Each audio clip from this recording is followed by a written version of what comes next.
There we go. We are finally live here on your Thursday edition of NFL Turf Talk on DSM Media's Philadelphia Twitter channel and the DSM Media Turf Talk YouTube channel. Guys, if you are new to the channel, first and foremost, do yourself a favor, do us a favor. Make sure to follow and subscribe on all platforms, especially the Turf Talk YouTube channel. It is the best and only spot to get your comments pulled up here on the screen with your host. I'm one half of them tonight, Dylan Davis. To my right, my faithful co-host, Scotty. We're reacting to all things across the National Football League that took place in week 3, a couple surprising teams that are 3-0, a couple surprising teams that are 0-3. Scotty, we're going to dive into all of our major takeaways and recap that. We're going to update our top 10 power rankings list as we head into week 4 tonight, and then we'll wrap up the show with some Thursday night football talk between the Cowboys and the Giants in the NFC East, battling it out tonight, man. But how are you feeling on this Thursday night? I know we didn't get our show out there this past Sunday. We pre-recorded it, and then your boy went to upload it, and for whatever reason, YouTube and StreamYard were giving me issues, saying that the video's too long, and then I went on YouTube, and that had an issue. So here we are, back in the saddle and live on the show tonight, man. Yes, sir. I'm happy to be back at it here with you on this fine Thursday night. We got a nice NFC East matchup to talk through towards the end of the show, which I'm interested to see some of the thoughts out there from the viewers on which way they're leaning on this one, because the public is kind of all over the place tonight, if we're being completely honest here. But yeah, week 3 was interesting. I think it just kind of made the league a little bit more confusing, if that makes sense, with some of these results and some of the way that, some of the ways the games played out. For example, I mean, one of our own very, a game we had a high level of interest in, the Eagles and the Saints. Everyone expects that one to come out, go over the given total going into that game. Expect these offenses to come out high flying. The Eagles definitely dominated from a yardage production standpoint, but 15-12 was that final score at the end of that game. And yes, the New Orleans Saints were held to 12 points after scoring 92 in their first 2 games in the first 2 weeks there. So there was a ton of surprises to go along with something like that as well.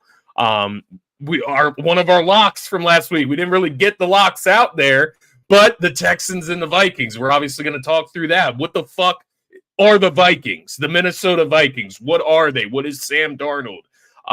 There is a lot to get into here, man, because we didn't get a chance to go live Sunday. It was a little bit of a busy weekend, but we're happy to be back here with you. We're going to dig into all of it, get you covered. Yep. And from here on out, we'll be back on Sunday on our regular time. But yeah, man, happy Thursday. I'm glad football is back. It feels like it gets here sooner each week. But I'm enjoying a brew, man. I'm feeling good today. There you go.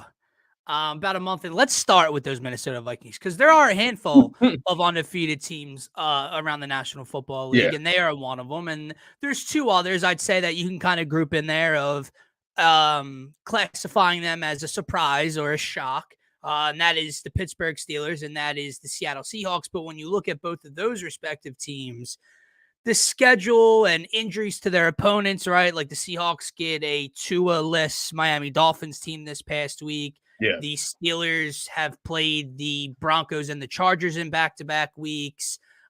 So you can look at the schedule and go, all right. The Vikings are one of those 3-0 teams that have been a surprise.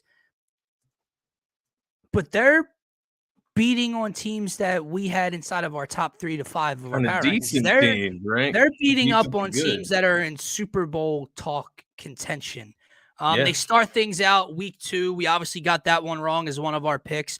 Brock Purdy and the Niners went to Minnesota. They turned the ball over a couple times. George Kittle got injured, Debo, etc.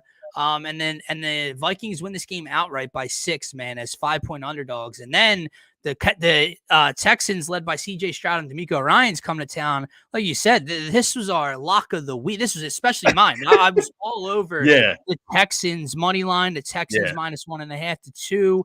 And it wasn't a contest. 34-7. Sam Darnold gets set up in Houston territory. Literally the first play from scrimmage on a 1st and 20 after a penalty. C.J. Stroud has a ball deflected. And Kamu Grugier-Hill, former Eagle, comes away with a pick. and the Vikings couldn't be stopped offensively. Sam Darnold is right in the thick of things for MVP conversation. It's wild hearing you say it. I mean, whatever. Justin Jefferson was a guy that I feel like even myself kind of, I don't want to say stayed away from. He was still a first-round draft pick in my league and most leagues, but he fell a lot deeper into the first round than he would have if we thought he had a quarterback in Minnesota before the year started. Well, Justin Jefferson has not skipped a beat because he's got a guy that's getting him the ball at will. Aaron Jones, I didn't think was going to add much to that offense. They look good. But the big thing for me, man, is Sam Darnold is playing efficient football. They're not turning the ball over. They're executing and scoring 6 on most possessions when they drive down the field. And that defense is confusing very good quarterbacks and very good offenses so far early in the year, man. They look real. Yeah. I just can't do it, man. Yeah. I can't. That is my biggest week 3 takeaway. They have 2 phenomenal wins. They look better than our Eagles do. Yeah. They have beaten better teams than the Eagles have. Absolutely. But I just can't do it. I'm just waiting. I'm waiting for the banana peel to get slipped under Sam Darnold. I'm waiting for the first domino to fall because you cannot sell me on this team being legit. I can't do it, man. I mean, and here's the thing that's confusing me with people and national media members, etc. The Eagles were what, 10-1 at one point last year? Yeah. Well, people didn't think they were real. Now they were right. And the Cardinals a couple years ago took the division in the NFC West. Excuse me, they were like 11-0. People didn't think they were real. One of the least popular undefeated teams. And again, they're like with the Eagles, right? It's probably a poor example. The Eagles showed many red flags in their 10-1 start. The Vikings look dominant. They're not quite the same.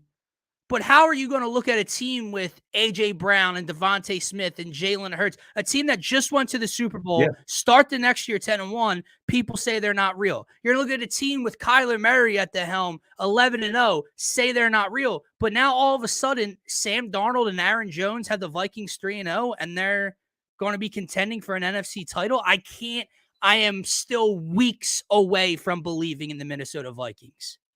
This is what I'll say. I do believe in their defense. I think their defense, the writing's on the wall. It's going to be one of the better defenses that teams are going to play this season. Now, give it a little bit of grace, give it a little bit of room to regress, I guess you could say, because offenses are going to get better as the season goes on. Quarterbacks are going to get better as the season goes on. You got a lot of moving pieces right now going on around the league between injuries and different things like that. But I have to give them credit. I have to give the defense specifically credit because you go and you beat San Fran, and I can come out of that game saying, it's Brock Purdy without CMC, without Deebo Samuel in part of that game, right? I can excuse it in a sense with the San Fran team, right? Now, what you can't excuse against San Fran is the defensive side of things. San Fran's defense is legit. There's not a ton of injuries there. There's no excuses there. And the Vikings were still able to put up points.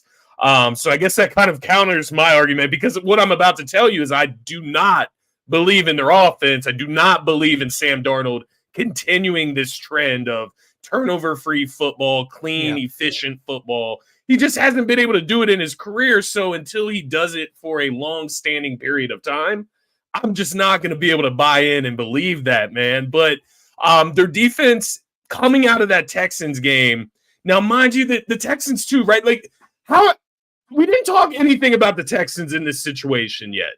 And what I was about to say is the Texans, we look at them as like this offensive juggernaut. I'm not going to call them a juggernaut yet, but they're very talented, right? Joe Mixon's a little beat up right now. Pierce is not practicing right now. He didn't play. So they are beat up at the running back position, but you still have Stephon Diggs, Nico Collins, and Tank Dell on the outside. You still have C.J. Stroud back there.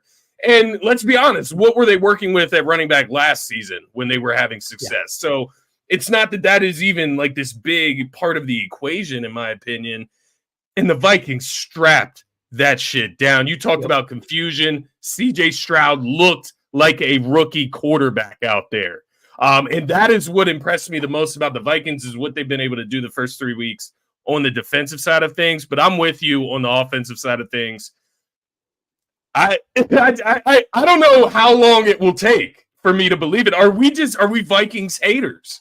Is that what we should just label ourselves? No, like non-believers? I'm not rooting against them. I'm not. I would love for them to be the best in their division, right? Because in my opinion, if they're the best in their division, that's a good thing for the Eagles. Right.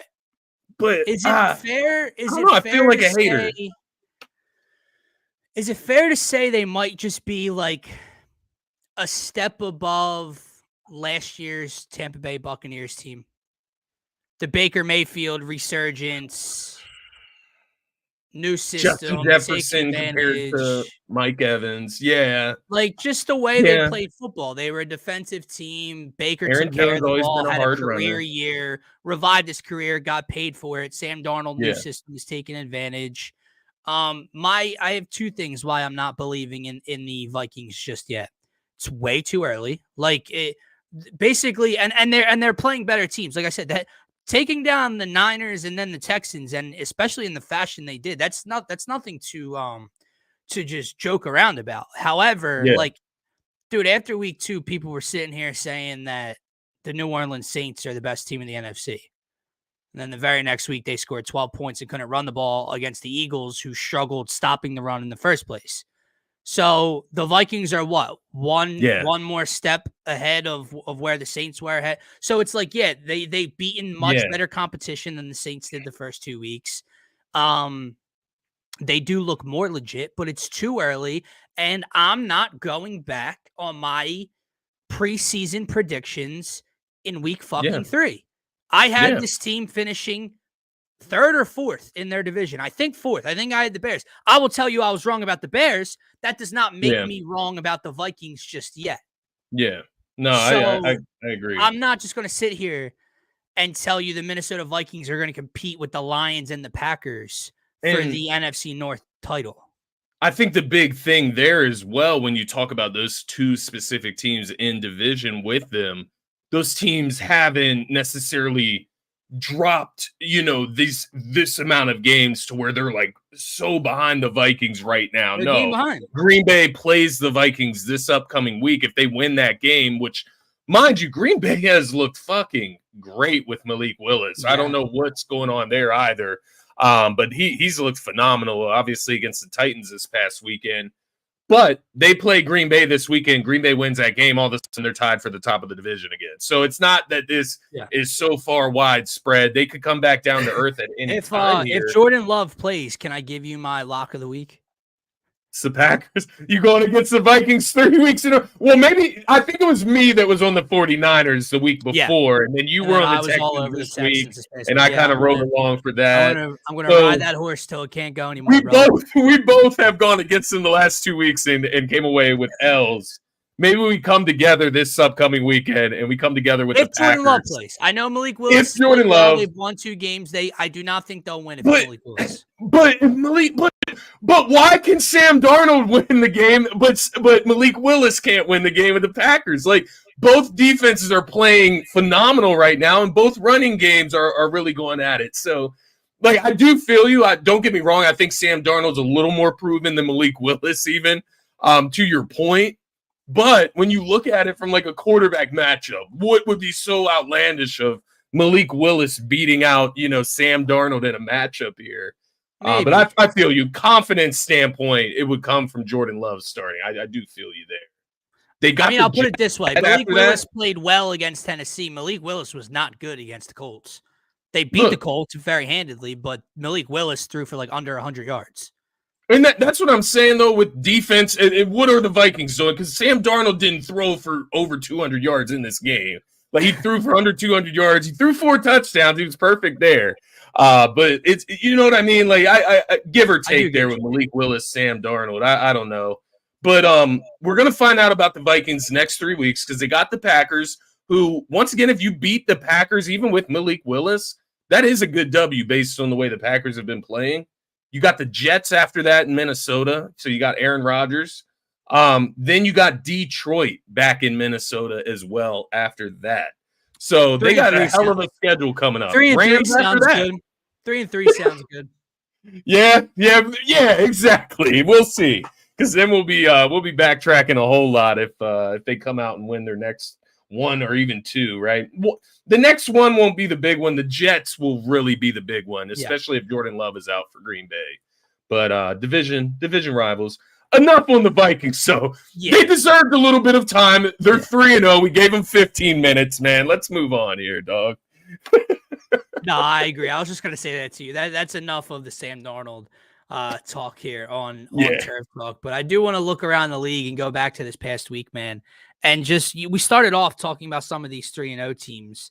And I want to get your thoughts on some of these winless and 1-2 teams. I want to ask you, man, are they cooked or not? Are they buried or not, Scotty? And we can kind of go a little rapid fire. Yeah, and I'll ask you. All right, I like it. Here we go. Cooked or not, the Cleveland Browns? They're cooked, man. They're cooked because their defense is not as good as it's supposed to be. And Deshaun Watson, we don't even know if he's an NFL quarterback anymore. So correct. Yeah, they're cooked. They're buried, man. Put them in the graveyard. All right, a team that I had being the 7th seed in the NFC this year, the Chicago Bears, rookie quarterback. A lot of hype around that team coming into the season. 1-2, cooked or not?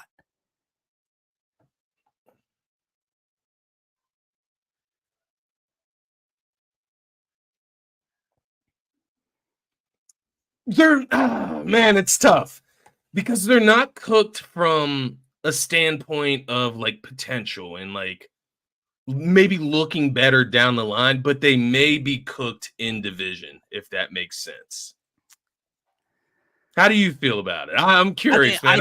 I think they're cooked. I think they're cooked. I think that their offensive line might be the worst in the National Football League.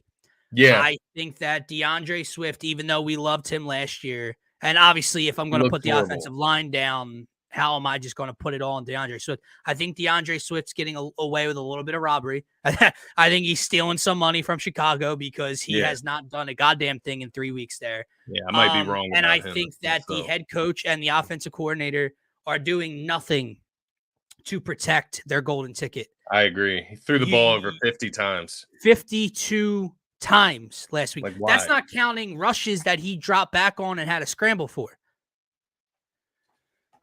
They are cooked. You are not helping out Caleb Williams. Caleb Williams is not in 3 weeks is not going to learn to help himself out. What he's going to do with this offensive line and with these issues is revert back to what made him Caleb Williams, is what got him in a Heisman Trophy. And that is on the scramble, making things work, launching balls down the field, throwing back across the middle of the field. He's taking big hits. He's getting sacked a ton. He's turning the ball over. They're not helping him. They can't run the ball. That offensive line is bad. I think they're cooked for that purpose. This year, I think they are cooked. I don't think that is necessarily an indictment on Caleb Williams' future. I know a lot of people already. Yeah. The Bears made the wrong pick. Look at Jaden Daniels. Look what I'm not going that far at all. Let's chill. But I think that this year they are cooked because that offensive line, that play calling, DeAndre Swift, it is not nearly good enough for them to win games, man. So they don't have they don't have an identity. Like, and if your identity is going to be a rookie quarterback throwing the ball 40 plus times, that's just not going to work out for you. The defense isn't what it's supposed to be. They got some stuff to figure out, but I do agree. And I think that's kind of what I meant. Like, they're not cooked from the standpoint of like Caleb Williams and what he can eventually look like in this offense with these weapons, but they're cooked from a standpoint of, could this team win the division? Could this team compete for the division? Maybe a playoff spot, right? And I'm with you there. I would have to say they're cooked. I would have to side with that. Look at the compliments we're getting here live on the show, Scotty. We appreciate that, Josh. Yes, sir. I was going to throw one. I was going to throw another one to you as I'm making my way down the list. I'm not going to do it yet because I think We're going to talk about them later on the show. I know we're going to talk about them later on the show. And tonight is going to decide that answer. Yeah, I got a fun one. I agree with that. The San Francisco 49ers. Now, not cooked in terms of they're going to have a bad season. Take their expectations. Are they cooked or not? And a lot of it doesn't have to do with their control. It's not their fault. But I saw a report that Christian McCaffrey met with those people in Germany. Mind you, what are you going to Germany for in the first place if it's not all that serious and it's going to be okay in 2 weeks or something? Mid-season. Saw a report. He might miss a couple more months. Debo, weeks. Kittle, going to be week 2 without Kittle. Purdy's dealing with a back injury. Javon Hargrave out for season. So, this is not to say that San Francisco 49ers are going to be a bottom feeder. Yeah. But they were considered the NFC favorites, the class of the NFC, represented them last year, Super Bowl contenders. From their expectations, cooked or not? From their expectations, absolutely. Yeah, Terry's been texting me a little bit hypersensitive with the 49ers right now and what's going on, man, because this is not excuse me, the beer came out there. This is not a usual position for 49ers fans to be in. But yeah, I think from expectation standpoint, they're cooked. I will say this. The reason they're not completely cooked for the season as a whole is because the Rams are beat up right now. Yeah. No Cooper Kupp, no Puka, right? A bunch of different injuries mixed in there. You have the Cardinals who, while they are relatively healthy, they're just young, right? They got some stuff to figure out. Kyler Murray still coming back from an entire season missed. And then which team am I forgetting here? Oh, my goodness. The 3-0 Seattle Seahawks. The 3-0 Seattle Seahawks. But, man, can I say this? Out of all the 3-0 teams, and I'm trying to remember, I'm trying not to forget. Scotty, I'll answer that for you. Yes, whatever you're about to say. They're the most fraudulent 3-0 team of them all. They have played nobody. Yeah. They have played you, me, and Darius so far.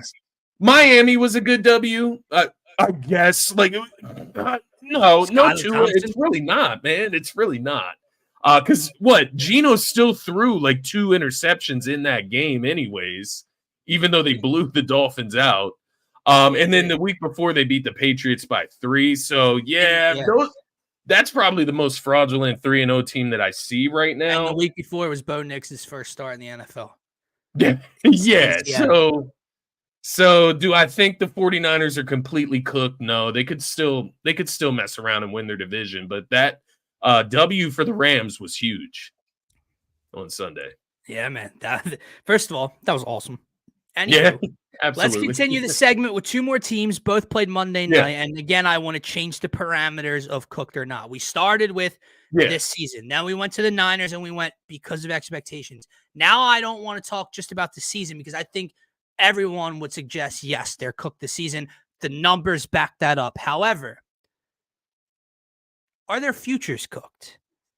The Jacksonville Jaguars get pummeled 47-10 on Monday Night Football. They're 0-3. And the Cincinnati Bengals lose to the Washington Commanders at home to go 0-3. They are cooked this year, both of them. You play in a crowded AFC. You play in the Bengals specifically play in one of the most brutal divisions, most physical divisions. And the Jags, my God. Yeah. But for their futures, cooked or not? Because I want to throw this out here. The Jags, Doug Peterson might be out. Trevor Lawrence hasn't won, is what, 0-8 in his last 8 starts. They look. Is that? I didn't hear that stat, but that is insane, and I would believe it just based off my short memory here. I know that's where the mind would go, but let me throw in a topic for the Cincinnati Bengals that was brought up by ESPN. So I believe it was on Get Up that I watched this conversation, and I think it was an interesting one to have. Yeah.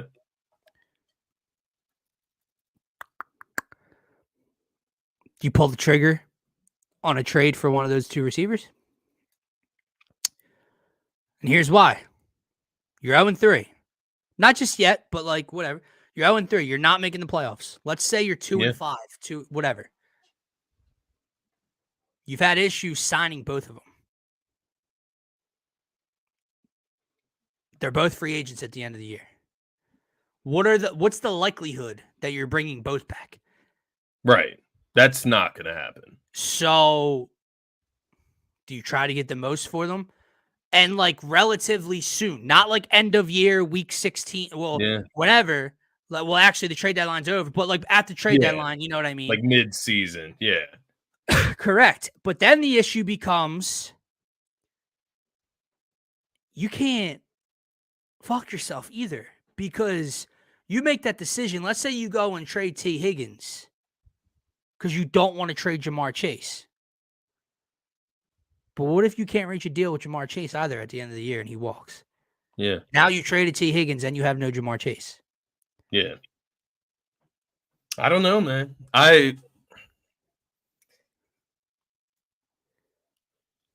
Is T. Higgins, he's franchise tagged, right? And Jamar's just on the last year of his rookie deal. So they're in two different situations. So it feels like T's foot is out the door in a sense, right? I don't know. I just even feel like from a standpoint of like being in Jamar Chase's shadow, right, is not great for contract talks. Correct. Like if Jamar wants his money right now, what are the odds I'm going to get the money that I want? You know what I mean? So I don't know, man. Maybe if he gives all signs that he's not going to sign back, maybe they do pull the trigger on that very soon. And you put all your focus into signing Jamar Chase back. You give him whatever he wants. Like that's where I would go if I'm the Bengals. I agree, but they didn't want to give him whatever he wanted this entire offseason. Yeah. But where is he going? Where's Jamar? Like Jamar Chase always has to look on the other side too, right? And where are you going that you're going to play with like your college teammate, your boy Joe Burrow, the guy that can be an MVP candidate, whereas maybe you end up on the fucking like Patriots and you're praying on Drake May to be the guy, right? Maybe you head somewhere else in the NFL and you're with some other middling quarterback, and I just don't know if that's worth it. But to be fair, these wide receivers don't operate with clear sense, if that makes sense. No pun intended. Brother, he said he doesn't about this. He said he's not just going to beat Justin Jefferson's number. He's going to blow it out of the water. And I got news for you, bro. You're great. You're top 5. You might be top 3. You're not better than Justin Jefferson. So you're going to blow his number out of the water after they just gave him the most money a wide receiver's ever gotten? I do agree with you, but if you're Jamar Chase, why don't you think that way? Like, I do agree. I'm not saying that's totally. I do agree with you. If I'm Jamar Chase, I think I'm the best receiver in football, but I also think you have to have a clear mind. Like, think about what you just said to the world and to your team and your organization. Yeah. I'm not just going to beat Justin Jefferson's number. I'm going to blow it out of the water.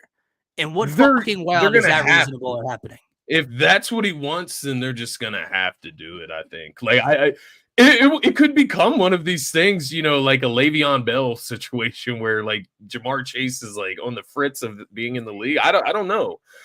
Because I do think he is a guy that will stand on business and he wants money. I agree, man. I just think the Bengals are going to have to swallow the pill because you have Joe Burrow on a max contract and you have to keep weapons around him. He had a hell of a game on Monday night as well. I'm just looking at this Bengals team that was just in a Super Bowl a few years ago, seems to have Patrick Mahomes' number. I know they didn't come away with the win in week 2, but they are always they're that one team in the AFC and maybe in the league that is right there or beating them every single time.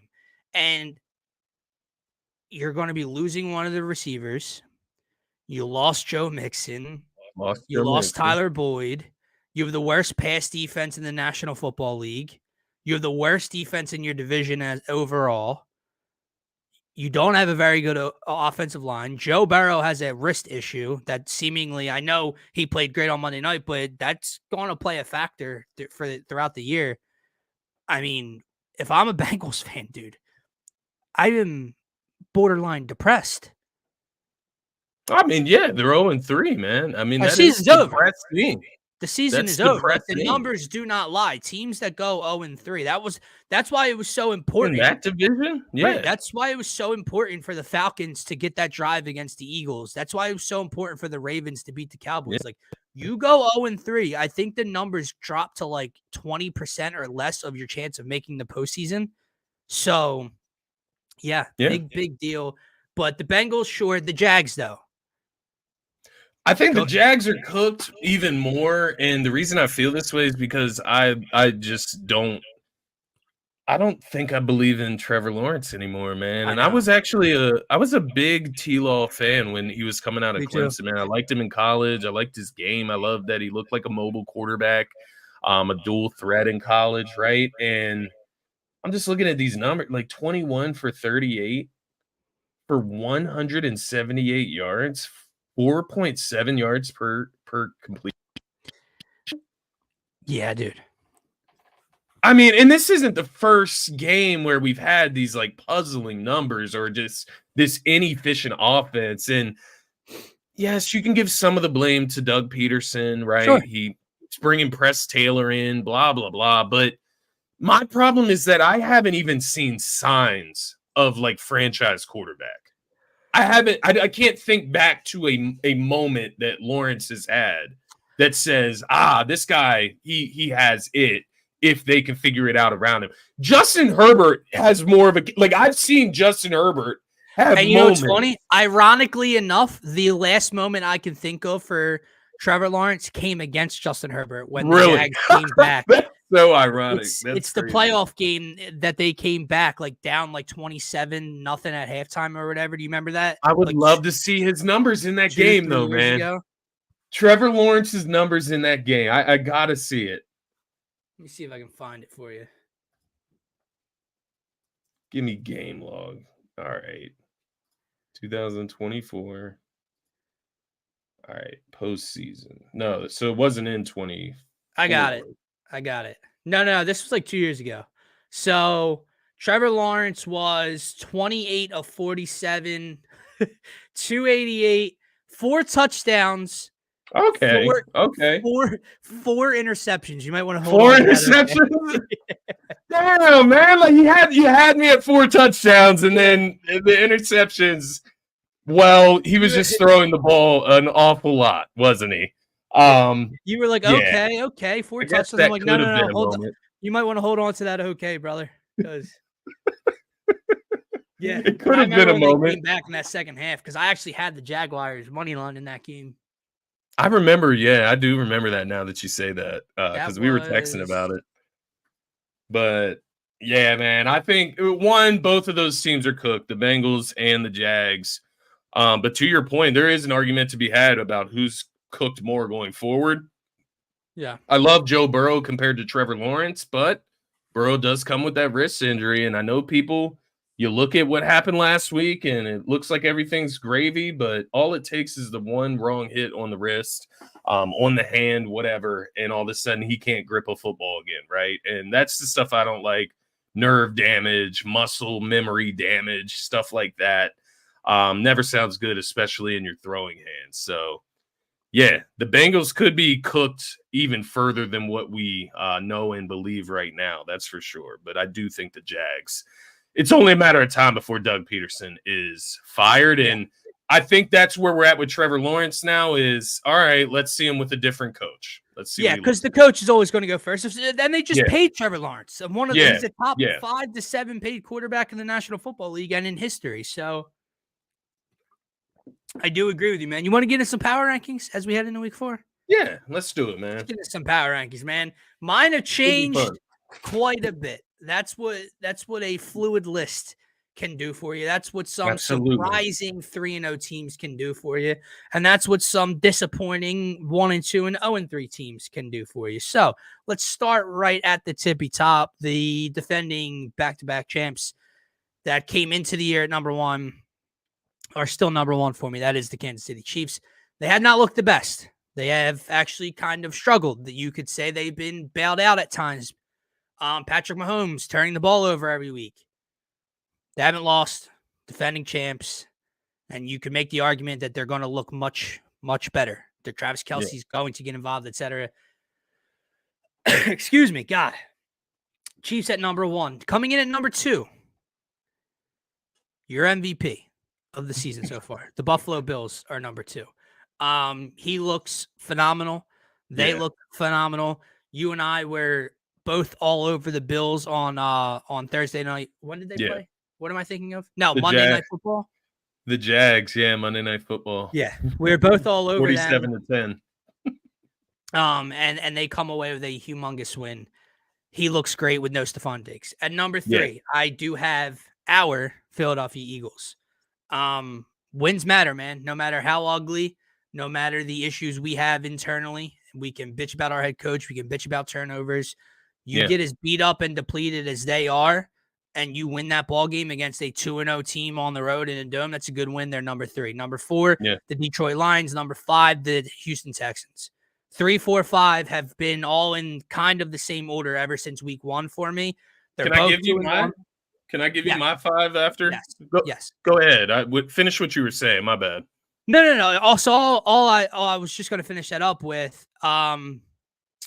These teams could be lower because there are some undefeated teams below them that deserve to be higher.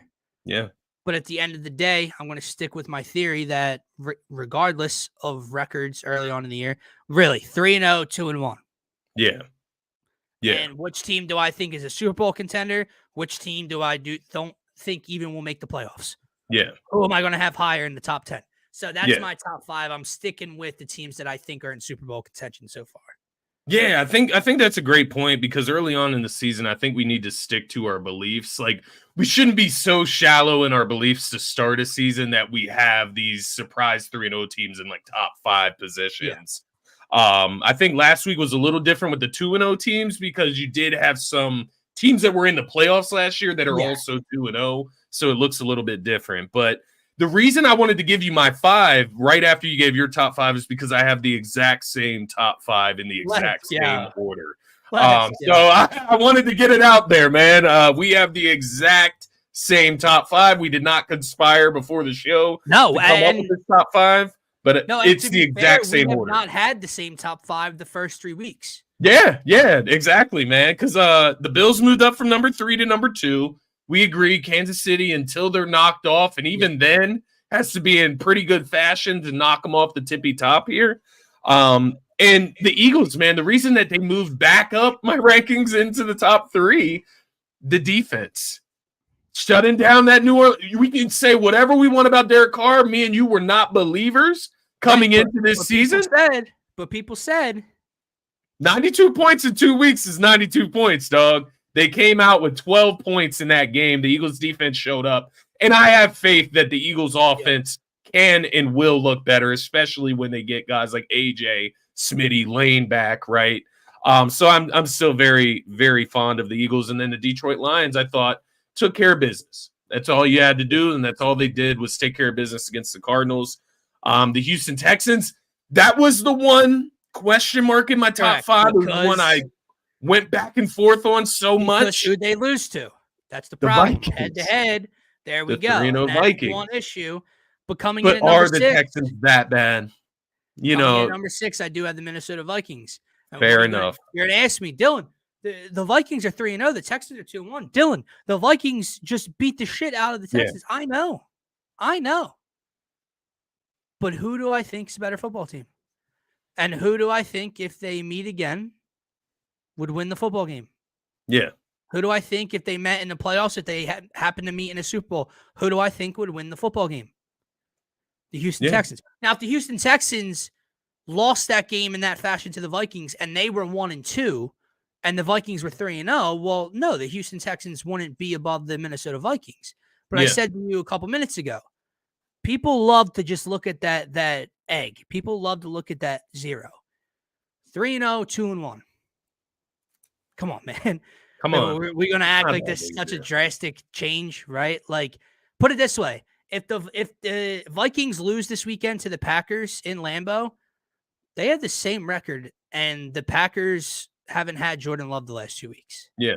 You know what I mean? Like, you can't just take that much stock because they're 3-0 and one team's 2-1. So I do Yeah. have the Vikings at No, I 6. agree. I do think out of the other guys that are those 3-0 teams, which would be them, the Seahawks, maybe the Steelers, I do think the Vikings look the most legit. We talked about them for 15 minutes earlier. Brian Flores, Yeah. that defense is confusing very good Yeah. quarterbacks and very good play callers, And they and they do look have the really best wide good. receiver They're in the 6. NFL. Yeah.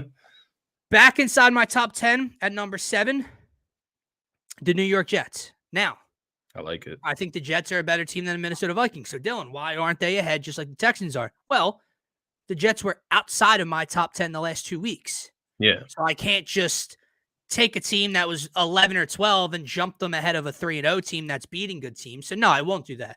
The Jets are number 7. Aaron Rodgers in that offense are starting to click. They're looking really good. That defense is starting to play much better than when we saw them against Jordan Mason on Monday Night Football. And they look like a very good football team right now. Number 8 and number 9 are 3-0 teams. I have the Steelers at 8. I have the Seahawks at 9. I think that Steelers defense is the best in football right now. I think TJ Watt is the defensive player of the year and is arguably in an MVP conversation as a defensive end. He is unbelievable. Yeah. Number 9, I do have the Seahawks. They are 3-0, no matter the schedule. Geno turned the ball over last week, but before that, he was playing some of the best ball as a quarterback through the first 2 weeks. And then at number 10, man, I didn't even have them in my top 10 before the season started. I have the Green Bay Packers. I have the 2-1 Green Bay Packers at number 10, 2-1 to start the year. I'm looking around and I go, who really deserves to be ahead of them and do I believe is better than them? And what I mean by that is, okay, well, the Saints are 2-1, the Chargers are 2-1, the Bucks are 2-1. I think the Packers are a better football team than all those teams. The Commanders are 2-1. I think they're better, especially when Jordan Love comes back. I think they're going to be a good team. So, yeah, I have the Packers at number 10. I like it. The Packers were definitely right there for me. But they did not make my bottom half here. I will say that out in the forefront. Number 6 is going to be so funny. It's kind of what we talked about so far throughout the power rankings, right? It's what we believe. We can't let the records determine our faith in this said team, man. And I'm going to go with the Baltimore Ravens here, man. And it obviously stems from where they started in my top 10. They started as the number 2 or number 3 team. Can't even remember since week 1. It's changed so much. They started as the number 2 or number 3 I had them team 2 or 3.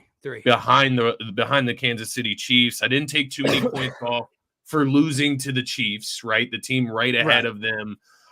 Then week 2, they do lose to the Raiders. I did drop them down quite a bit after that. But then this week they come out. King Henry looks dominant against the Cowboys. They did have the scare at the end. That was definitely a little interesting, right? Garbage time Dak. They're showing up again in the forefront. But they get the W, man, and it's exactly what they had to do to stay afloat. Like you said about the numbers, when you go 0-3, you have to grab that first W. And I do think we'll start to see more and more of that dual threat from Lamar Jackson and King Henry start to really make its mark. Defense hopefully starts to come on and be able to get some more stops there as well. But I'm not losing faith in the Ravens yet, right? That's basically what that says there. Right after the Ravens at number 7, I do have the Minnesota Vikings. I agree with you. I think defense, when you run the football, like this is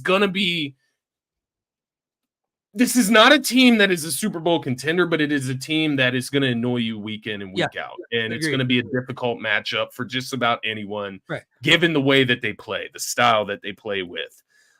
So I did have the Vikings right there to continue the list of 3-0s. Right after the Vikings at number 8, I went with the Pittsburgh Steelers. You mentioned the defensive prowess. I did want to ask you, and maybe we can, talk about it a little bit right here, but Justin Fields, Pittsburgh offense, like where are we with it? Because I saw his numbers and they're not like world-beating numbers. Let me find them here real quick. Steelers and Chargers. Where are we at? Fields, 25 for 32 from the field, 245 yards, 1 passing touchdown, 1 rushing touchdown, 1 interception. Was able to put up a great amount of points, that being 20 points against the Chargers defense. Where are you at with this Pittsburgh offense? We know what the defense is. It is one of the Yeah. best, if not the best. But where are you at with their offense? Has Fields done enough that you wouldn't even go and give Russ a chance? No, but you still cannot go and give Russ a chance. They're 3-0. Yeah. 3-0. You're Good winning point. football. You're winning football games. Good point. He's a dynamic playmaker with his legs, and he is making a couple throws a week that you go, okay, I can do something. Like you Maybe he can cannot, be an you NFL cannot quarterback. hand the keys Yeah. over to Russell Wilson right now. Yeah. So, do I think he's done enough? Like, do I think that Justin Fields has looked spectacular? Like, is he No, I locked don't. in? But to be fair, man, he was very good against the Chargers. Yeah. Very good. What was Yeah. it, 25 or 32? Yeah. That's fine.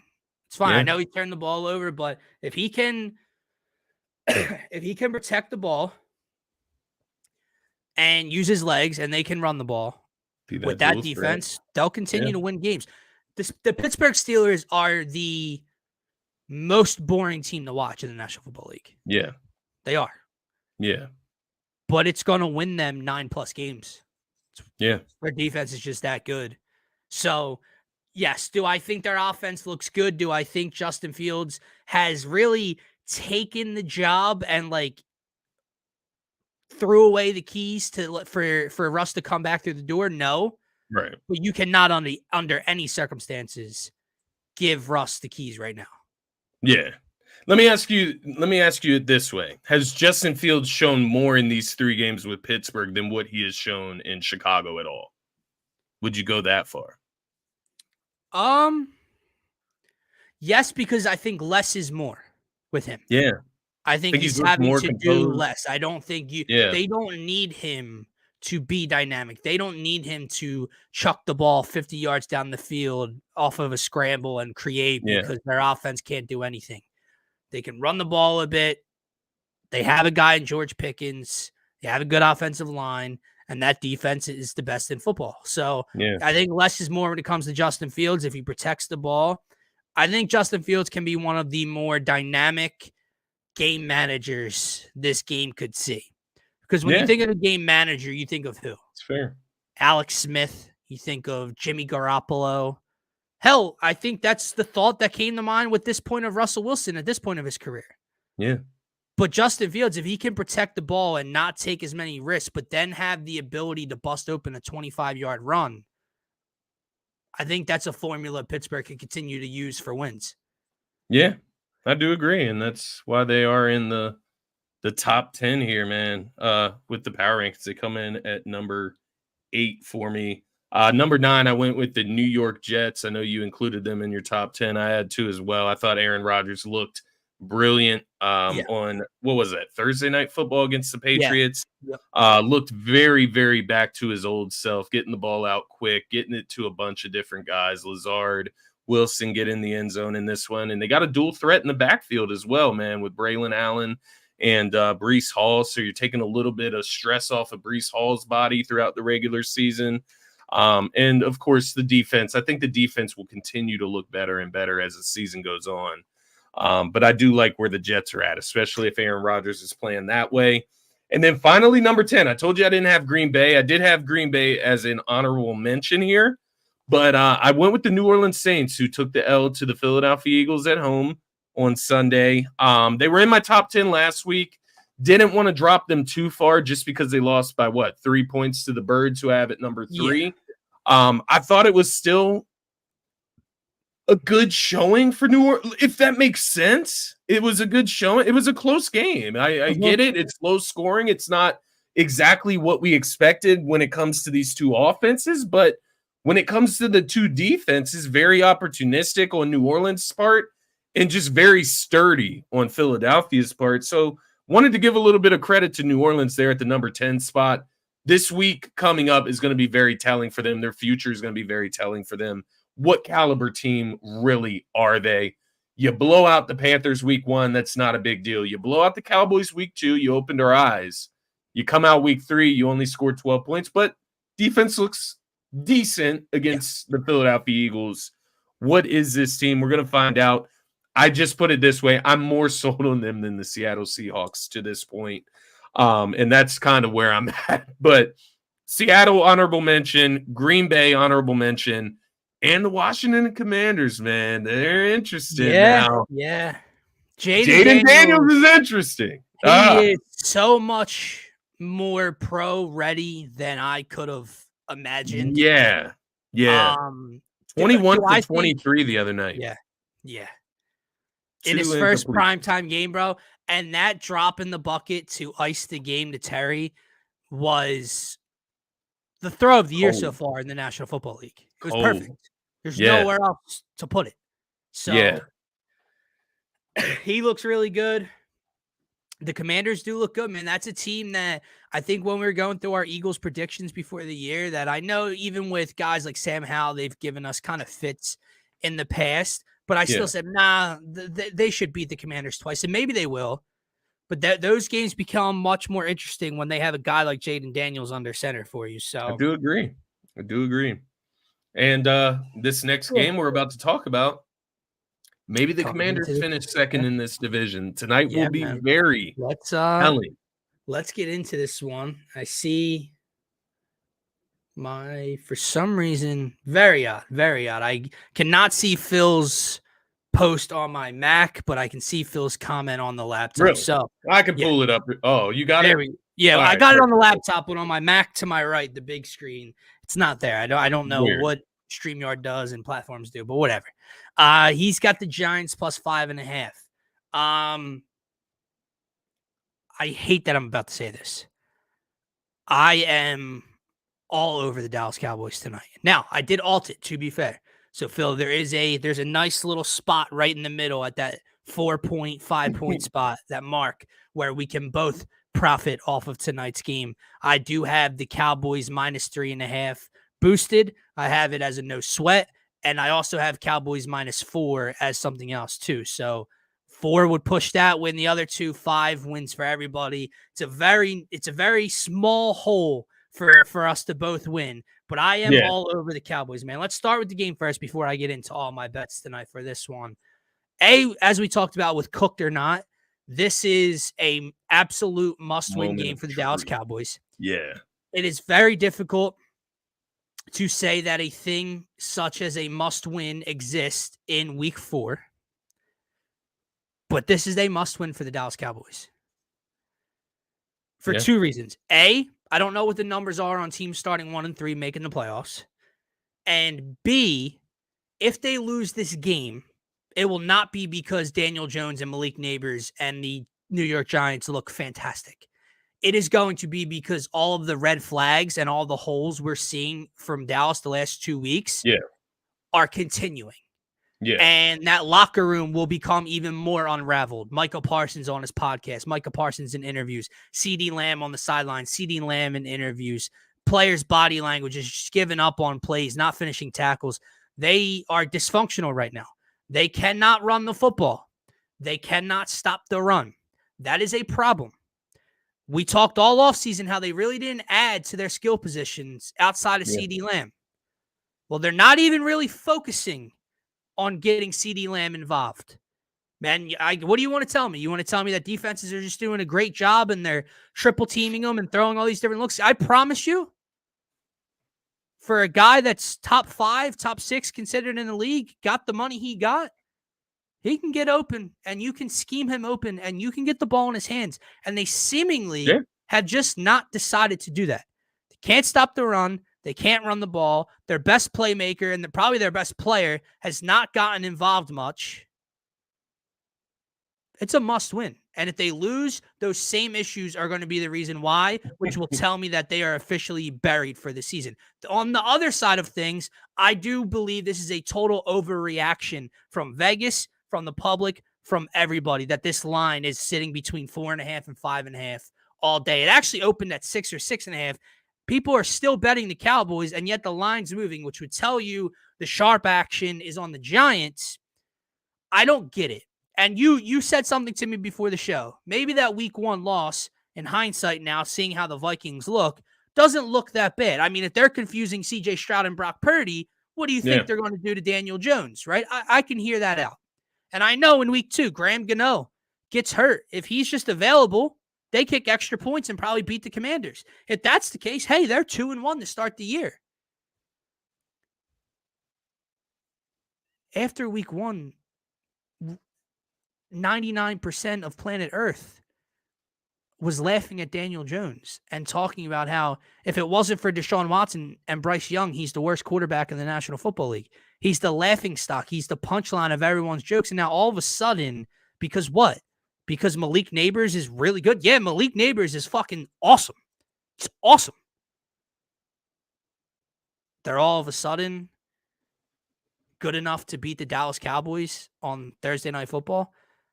And not just that, the numbers back it up. Dak Prescott owns the New York Giants. Dak Prescott has not lost in MetLife since 2016. Dak Prescott against the spread against NFC East teams is hitting at like a 73% clip. Teams that were 6+ point underdogs and get a win last week do not cover this week. That's what the Giants are. They won outright in Cleveland. They were like 7-point underdogs. That's hitting at like 36%. Everything for me says to take the Cowboys to cover tonight. And if they don't cover, Scotty, they're not going to win the game, regardless. If this is a 2-3 point game, I do not think they come away with the win. If they are going to beat the New York Giants like they should tonight, they are going to win this game by 10 points or more. I do feel that. It's just as you're talking through it, and don't get me wrong, I'll put it out in the forefront. I'm going with the Cowboys spread tonight as well. It's just it sounded like one of those moments where the Cowboys could cowboy and really go far below expectations. Because I hear you saying it, man. I hear you saying it about the Giants, and I hear it. I do. It's Daniel Jones. And where my mind immediately went to, as you said, like the Giants, even if, the Giants are better, they still might not be good enough to beat. They shouldn't be good enough to beat the Cowboys. But maybe it's just not that big of an accomplishment this year. And that's what we're going to find out tonight, sure, to be fair. Man, it is interesting. But I'll throw 2 more things your way. All right. Giants without their top 2 corners also. And B, what has been the Cowboys' biggest problem defensively that I said they can't stop? The run. You're facing Devin Singletary. He's been cooking, if there was ever a night he's been cooking. Singletary's been cooking. Cooking's an exaggeration. Cooking is an exaggeration. Let me look up the numbers here, man. I'm trying to pull it up as well. My Wi-Fi. Let's see. It might be a little bit. Yeah, top 15. Okay, cooking. I'll give you exaggeration, but he's been solid. He's been solid. He's been solid. And what I'm saying is, if the Cowboys defense, what we've seen the last couple weeks is not even serviceable, Dylan. And that's what worries me. I agree, but what I'm saying is week 1, they played a team. Defense could be trash. Week 1, they played a team that their quarterback struggles against the blitz. Their offensive line's already bad. Their quarterback struggles against the blitz, and they couldn't run the ball. The Cowboys feasted. Then the next 2 weeks, they play Alvin Kamara, and they play Derrick Henry and Lamar Jackson. Now you're playing Daniel Jones, who is Deshaun Watson 2.0, and you're playing Devin Singletary behind a very bad Giants offensive line. I am in full devil's advocate mode. I just want to make it clear because I feel like it sounds like I'm backing or like arguing for the Giants. Oh, I know you're on the Cowboys. But the Daniel Jones, it's not that he's a passer. That's not his strong suit by any means, but he can run the football. He can pick his spots. I think there's going to be a read option that he takes for 17 ultimate low spot for the Cowboys if they lose this game. If they don't cover this game, it's an ultimate low spot. I agree. I think the season's on the line, and I think it's the perfect opportunity. It 100% is. Yeah, I think it's the perfect opportunity to be better against the run And I think it's a perfect opportunity for that pass rush that hasn't been as dominant to pin their ears back and get after the quarterback against a very poor offensive line tonight. It's fair. And to your point, the season is on the line. Just to add further to that point, after tonight, the Cowboys go to Pittsburgh and play the Steelers. Yep. They go back home to play the Lions. They go to San Fran to play the 49ers. They go to Atlanta to play the Falcons. Then they come back home to play the Eagles, back home to play the Texans, away to play the Commanders. There is no team that is less than the Giants in that span. So if you lose to the Giants tonight, if you struggle with the Giants tonight, it's going to be very telling. And I mean, this season could go downhill very quick for the Dallas Cowboys, man. And here's but I'm with you. I think the overhype with the Giants needs to stop. To play devil's advocate to your devil's advocate, see if I can reel you back in for a second here. As you said that, because it makes sense. It would be so Cowboys to just even hit a new low. But when we think Cowboys, what does that really mean? The Cowboys are going to Cowboy. That means they've been playing well. Everyone's talking them up. It's a beating big up on the shitty team. Ha, here we go, right? This is different. This is everyone is against them. They look awful. Season's on the line. It's not a good team. It's not the Packers. Yeah. It's not the Niners. It's not the Eagles. Yeah. It's the Giants, right? So it's like, I don't know that it would be, I guess, right? Like if they were to lose tonight, it really would be like the ultimate ha-ha moment. But also it's not like where they've built themselves up on this pedestal to get everyone's expectations high, and then they pull the carpet out. They pull the sheet out from under you, and boom, Cowboys. This is different. They're already down here. This should be what we call a script game for the Dallas Cowboys. Yep. And I think that's what you're talking about during your spiel and presenting those points.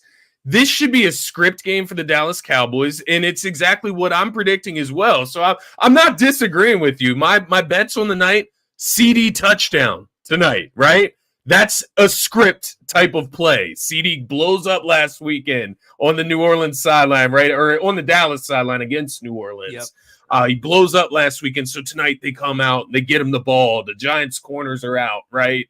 Dak Prescott against bad teams. He should be fine, right? And to your point, the Cowboys, they don't necessarily go out and lose to the worst of the worst. They go out there, they dog the worst of the worst, and then they lose the worst way to the best teams. So to your point, we say it would be a new low. It would be new because they don't lose to bad teams. That's just generally not who they are. By the way, I'd love to kind of wrap this up by saying I am disgusted by how this sounds. Like going through this. I'm going to leave the show and I'm going to post our picks on the Twitter account, and I'm going to be disgusted typing them out because let me tell all 30 plus people that are in here watching right now. First, go and subscribe to the Turf Talk YouTube channel. Better spot to watch on Twitter. Secondly, I am not only all over the Cowboys spread. I have multiple plays, different boost on 3.5, -4, etc. I am all over player props.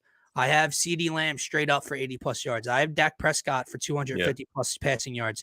I am going to live bet as soon as the game starts with a boost, a CD Lamb anytime touchdown. And they just boosted, I don't know if you're on DraftKings or not, they boosted CD Lamb and Malik Neighbors to combine for 150 plus receiving yards. Oh, okay. Okay. I got you. So I laid that as well. So I am all over CD Lamb. I'm all over Dak Prescott. I'm all over the Cowboys to cover. And it is a disgusting thing.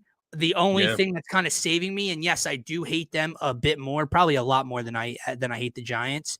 However, at least it's the Giants. Like, at least this isn't a Thursday night matchup between the Cowboys and the Bears, and the line's weird, and we're back into the Cowboys, and we're pounding the table for the Cowboys. It's like, I hate both these teams, so I got to bet. I'm backing one of them for betting purposes, so why not just pick the one, whatever. But I'm with you. I got very similar plays in. I got the 80 yards for CD.